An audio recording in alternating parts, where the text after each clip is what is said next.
अध्याय 17। पीपल के पत्ते में ब्रह्मांड दर्शन। पीपल वृक्ष के नीचे बैठकर सन्यासी गौतम ने ध्यान साधना द्वारा अर्जित समस्त मना शक्तियां अपने शरीर पर केंद्रित कर दी। उन्होंने देखा कि उनके शरीर का प्रत्येक अणु परमाणु जन्म, अस्तित्व और मृत्यु की अनंत प्रवाहमयी सरिता के जल की एक बूंद के समान है। और शरीर का कोई भी परमाणु ऐसा नहीं लगा जो अपरिवर्तित रहता हो या जिसका कोई स्वतंत्र अस्तित्व हो। इस शरीर सजता के साथ ही भावनाओं की सजता मिल रही थी, जिसमें प्रत्येक भावना उस सरिता की बूंद के समान है। ये बूंदें भी जन्म, अस्तित्व और मृत्यु की प्रक्रिया महाकाल की सरिता से परस्पर टकरा रही थी। कुछ भावनाएं सुखद थी तो कुछ भावनाएं दुखद, और कुछ इन दोनों से ही भिन्न। किंतु ये सभी भावनाएं अनित्य और अस्थायी थी और उनके शरीर के परमाणुओं के समान विलुप्त हो जाती थी। इसके बाद और दृढ़ ध्यान साधना से गौतम ने यह भी पाया कि शरीर और भावना सरिताओं के साथ ही साथ भाव बोध की भी एक सरिता प्रवाहित हो रही है, जिसकी बूंदें एक दूसरे से मिश्रित होती हुई जन्म, अस्तित्व और मृत्यु की प्रक्रिया पर भी परस्पर प्रभाव छोड़ रही हैं। यदि व्यक्ति का भाव बोध निकलुष है तो परम तत्व सहज ही अनुभूत सुलभ हो जाता है। यदि यह भाव बोध भ्रमपूर्ण है तो वह चेतन तत्व माया के आवरण में आच्छादित रहता है। लोग अंततः कष्ट मात्र इसलिए भोगते हैं क्योंकि उनका भाव बोझ तिमिरा छल होता है। वह अनित्य से नित्य, अनात्म को आत्मयुक्त, जो मरण घरमा है उसे अजर अमर समझते हैं, और जो अविभाज्य है उसे खंडों में विभक्त मानकर चलते हैं। तदनंतर गौतम ने अतल गहराई में जाकर मानसिक अवस्थाओं को समझने का प्रयास किया। ये अवस्थाएं ही सभी कष्टों का स्रोत हो। भय, क्रोध, घृणा, अहंकार, द्वेष, लोभ और अज्ञान विविध मानसिक अवस्थाएं हैं। उनके समक्ष चेतना का प्रकाश सूर्य के समान जगमगा उठा। सभी विरोधी मानसिक अवस्थाओं को प्रकाशित करने के लिए उन्होंने उस चेतना सूर्य का प्रयोग किया और पाया कि सभी मानसिक अवस्थाएं अज्ञान के कारण जन्मती हैं। ये सभी अवस्थाएं चेतन ज्ञान की विरोधी हैं। एक अंधकार है प्रकाश के अभाव से उत्पन्न, अतः मुक्ति की कुंजी यही होगी कि इस अज्ञान अंधकार का भेदन किया जाए, परम तत्व में प्रवेश किया जाए और उसका प्रत्यक्ष अनुभव किया जाए। ये यह ज्ञान बुद्धि के माध्यम से अर्जित ज्ञान नहीं होगा, अपितु प्रत्यक्ष अनुभूति से प्राप्त ज्ञान होगा। अब तक सिद्धार्थ भय, क्रोध और लोभ को समाप्त करने के मार्ग खोजते रहे, किंतु इस लक्ष्य की प्राप्ति के लिए उन्होंने जो पद्धतियां अपनाई उनमें उन्हें सफलता नहीं मिली, क्योंकि वे सब विचारों और भावनाओं का मात्र दमन करती थी। अब सिद्धार्थ समझ गए थे कि उनका यदि जनक तो अज्ञान है, और जब व्यक्ति अज्ञान से मुक्त हो जाता है तो मानसिक संकल्प विकल्प अपने आप ही समाप्त हो जाते हैं। जैसे सूर्योदय होने से अंधकार सिद्धार्थ को प्राप्त यह अंतर्दृष्टि उनकी गहन ध्यान साधना का ही फल थी। वह मुस्कुराए और उन्होंने आसमान में लहरा रहे पीपल के पत्ते की ओर देखा। पत्ते की पूंछ आगे पीछे हिलकर जैसे उनको आमंत्रित कर रही हो। उस पत्ते की ओर त्राटक दृष्टि से देखने पर उन्होंने स्पष्ट देखा कि उसमें सूर्य और तारागण सभी विद्यमान हो, क्योंकि बिना सूर्य, बिना प्रकाश तथा बिना अग्नि तत्व के पत्ते का अस्तित्व ही संभव नहीं। यह पत्ता ऐसा इसलिए है कि वे सभी तत्व उस प्रकार कार्यरत हैं। उन्होंने उस पत्ते में बादलों की, जल तत्व की उपस्थिति देखी। बिना बादलों के वर्षा संभव नहीं और बिना वर्षा के पत्तों का अस्तित्व संभव नहीं। उन्होंने देखा कि पृथ्वी, काल, आकाश और मनस्तत्व सभी उस पत्ते में विद्यमान है। वास्तव में उस पत्ते में ही समस्त ब्रह्मांड अवस्थित है। उस पत्ते के अस्तित्व की सार्थकता का ज्ञान एक अद्भुत आश्चर्य से युक्त था। यद्यपि हम सामान्यतः मानते हैं कि पत्ते का जन्म बसंत ऋतु में होता है, किंतु गौतम देख पा रहे थे उसका अस्तित्व तो अनंत काल से सूर्य के प्रकाश में, मेघों में, वृक्ष में और स्वयं उनमें विद्यमान है। यह देखकर कि पत्ता कभी जन्म नहीं लेता, वह भी कभी जन्म नहीं लेते। पत्ता और वह तो मात्र एक सत्ता की अभिव्यक्ति है। उनका ना तो कभी जन्म हुआ और ना कभी मृत्यु को प्राप्त होंगे।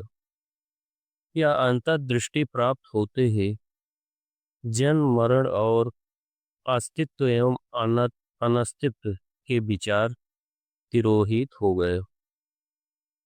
पत्ते की सच्ची आकृति और अपना सच्चा रूपाकार उनके समक्ष प्रकाशित हो उठा।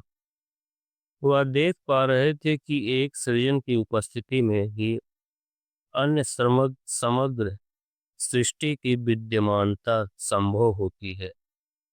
एकत्व में ही बहुत और बहुत में ही एकत्व समाहित है।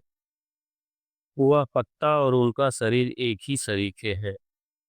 इनमें से किसी का ना तो पृथक अस्तित्व है और ना वह अस्तित्व अस्थाई है। समस्त जागतिक प्रपंचों का परस्परावलंबन देखकर सिद्धार्थ ने समस्त प्राणियों की खोखली प्रकृति को समझ लिया था।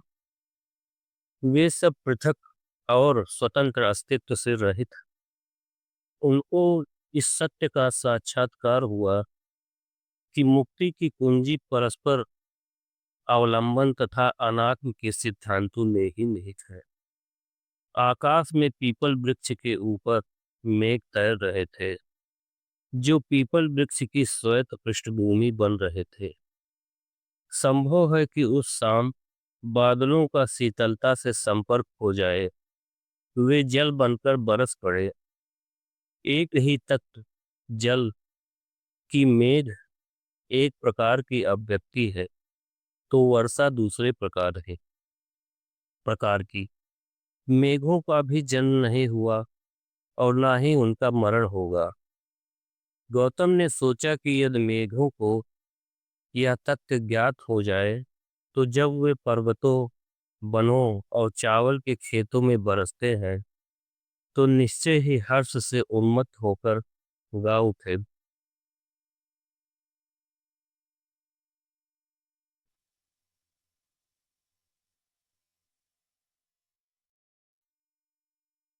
अपने शरीर, भावनाओं, अवधारणाओं, मानसिक भावबोध और चेतना की नदियों के प्रकाश की अनुभूति से सिद्धार्थ समझ गए थे कि जीवन के परम आवश्यक तत्व है अनित्यता और अनात्मता। यदि ये ना हो तो ना तो कुछ अस्तित्ववान हो और ना उनका विकास हो।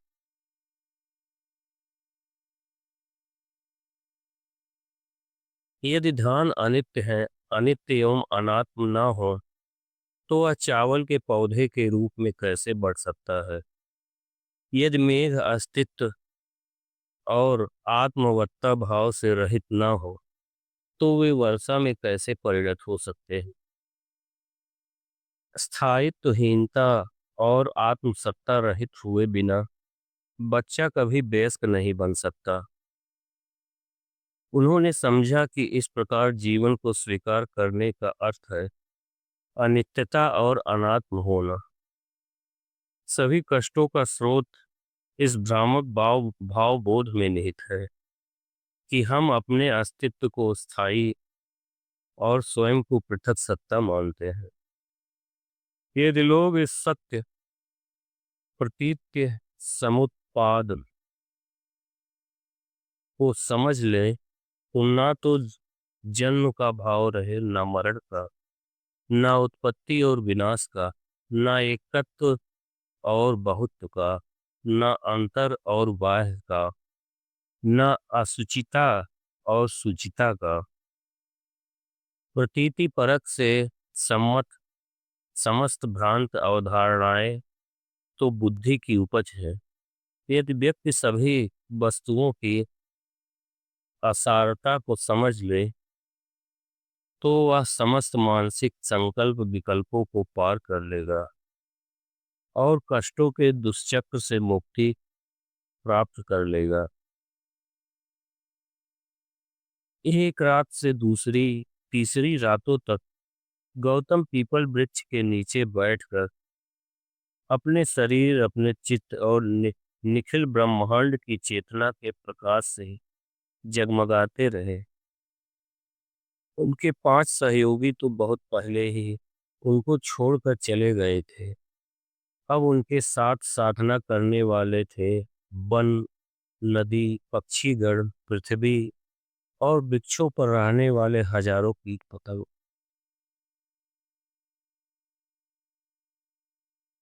इस ध्यान साधना में महान पीपल वृक्ष उनके ज्येष्ठ सहोदर के समान था। प्रत्येक रात जब वे साधना के लिए बैठते, तो आकाश में उदित चांद तारक के ध्यान साधना में उनका भ्राता था। वह देर रात गए तक साधना रत रहा करते। गांव के बच्चे उनसे मिलने दोपहर के आसपास ही आते। एक दिन सुजाता दूध, चावल और शहद की खीर बनाकर लाई और स्वास्थ्य ताजी कुछ घास का पूला। जब स्वास्थ्य अपने भैंसों को वापस घर ले जाने के लिए रवाना हो गया, तो गौतम को आंतरिक पूर्वाभास हुआ कि आज रात को उन्हें सम्यक संबोधि महान बोधि तत्व की प्राप्ति हो जाएगी। उससे पिछली रात उन्हें बहुत ही असाधारण स्वप्न दिखे थे। प्रथम स्वप्न में उन्होंने पृथ्वी को अपने शयनासन के रूप में देखा। सुमेरु पर्वत उनका सिरोधार्य है। उनका वाम हस्त महासमुद्र और दक्षिण हस्त पश्चिम के मरुस्थल में टिका हुआ है तथा उनके दोनों चरण दक्षिणी समुद्र के जल से प्रक्षालित है। द्वितीय स्वप्न में उन्होंने देखा कि क्षीरिका नामक घास उनकी नाभि से निकलकर आकाश की ओर उन्नतशील है और रथ के पहिए के आकार का कमल खिला हुआ है। तीसरे स्वप्न में उन्होंने देखा कि नाना रंगों के अगणित पक्षी समस्त दिशाओं से उड़कर उनके पास आ रहे हैं। ये सभी स्वप्न इस बात का आभास देते प्रतीत हो रहे थे कि उनको महान संबोधि की प्राप्त होने वाली है। उस संध्या वह कुछ जल्दी ही नदी के तट पर चलित ध्यान करते घूम रहे थे। वे नदी के जल में घुस गए और खूब स्नान किया। गोधूली वेला में वे अपने सुपरिचित पीपल वृक्ष के नीचे साधना में बैठने के लिए आ गए। वृक्ष के तने के नीचे फैली ताजी हरी घास की ओर देखकर मुस्कुराए। इसी वृक्ष के नीचे उन्हें अपने ध्यान साधना काल में अनेक प्रकार की नवीन महत्वपूर्ण अनुभूतियां प्राप्त हुई थी। जिस क्षण की वह अब तक प्रतीक्षा करते रहे वह समीप आ गया था। संबोधि दिव्य ज्ञान चेतना का परम आनंद के द्वार खुलने ही वाले थे। धीरे धीरे सिद्धार्थ पद्मासन लगाकर बैठ गए। उन्होंने उस नदी की ओर निहारा जो कुछ दूर शांत प्रवाहित हो रही थी और शीतल मंद पवन से नदी किनारे की कुछ घास हिल रही थी। रात्रि में वन प्रांतर शांत किंतु जागृत था। उनके आसपास हजारों झिल्लियां झंकार कर रही थी। उन्होंने प्राणायाम किया और धीरे से आंखें मूंद ली। तब तक सांध्य तारा आकाश में उदित हो चुका था।